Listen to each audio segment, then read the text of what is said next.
Hai, Assalamualaikum. Apa khabar pelajar-pelajar cikgu? Diharapkan semuanya dalam keadaan sihat ya. Terima kasih kerana masih setia di channel Cikgu Ina. Nak tahu apa yang nak cikgu kongsikan? Jom.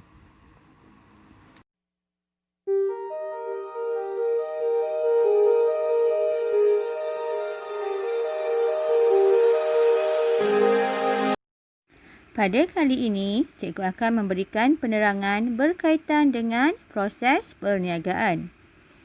Sebelum itu, suka cikgu ingatkan bahawa apabila soalan melibatkan proses, jawapannya perlu mengikut turutan.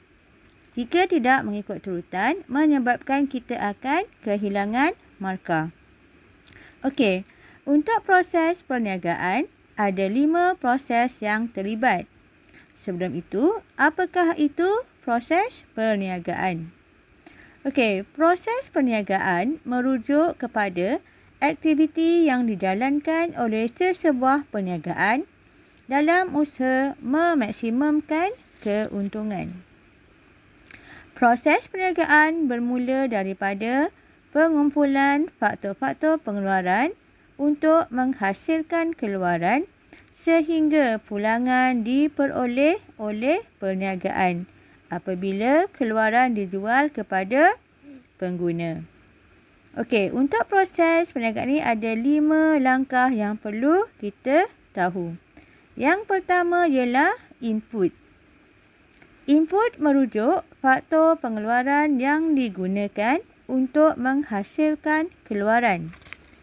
Faktor pengeluaran terdiri daripada bahan mentah, modal insan, teknologi dan keusahawanan.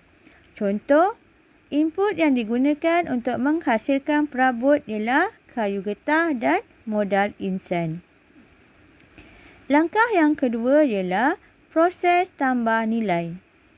Proses tambah nilai merujuk proses menukarkan input kepada output dalam pengeluaran.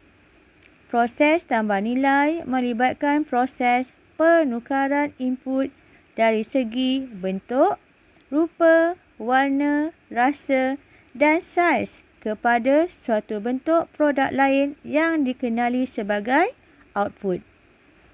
Aktiviti tambah nilai adalah seperti mengukur, memotong dan mengetam kayu untuk dijadikan perabot.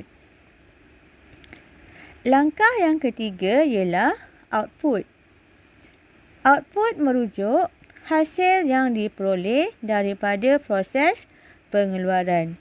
Contoh, perabot diperbuat daripada kayu getah. Perabot yang dihasilkan mempunyai ciri-ciri tertentu yang dapat memenuhi kehendak dan citarasa pengguna. Yang keempat ialah pemasaran. Pemasaran melibatkan usaha mengagihkan keluaran siap kepada pengguna sasaran. Antara proses pemasaran ialah mengkaji peluang pemasaran, memilih pasaran sasaran, membentuk campuran pemasaran dan menguruskan aktiviti pemasaran. Harga barang dan perkhidmatan ditetapkan berdasarkan peningkatan nilai input semasa aktiviti tambah nilai dan lazimnya ditetapkan oleh Jabatan Pemasaran. Okay, jadi pengeluar atau peniaga akan menjual keluaran mereka kepada pelanggan dengan harga yang telah ditetapkan. Dan harga yang dibayar oleh pelanggan merupakan pendapatan kepada pengeluar atau peniaga. Okey, untuk proses perniagaan, langkah yang terakhir ialah untung atau rugi. Untung ialah lebihan hasil daripada kos tertentu dan untung diperolehi sekiranya hasil perniagaan melebihi kos perniagaan. Terdapat 2 jenis untung iaitu untung kasar dan untung bersih. Rugi pula ialah lebihan kos terhadap hasil iaitu apabila kos perniagaan melebihi hasil perniagaan. Keuntungan yang diperolehi boleh digunakan untuk meningkatkan jumlah aset perniagaan. Contoh, keuntungan daripada jualan perabot boleh digunakan untuk membesarkan perniagaan perabot sedia ada. Okey, itu saja 5 proses perniagaan yang perlu pelajar-pelajar ingat. Okey, pastikan pelajar menggunakan contoh perniagaan yang sama apabila menjawab soalan proses perniagaan. Contohnya, perniagaan perabot.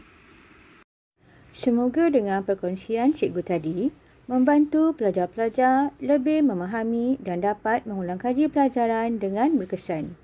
Sebelum berpisah, jangan lupa like, share dan subscribe channel Cikgu Ina. Semoga berjumpa lagi pada pelajaran yang akan datang. Terima kasih semua. Bye.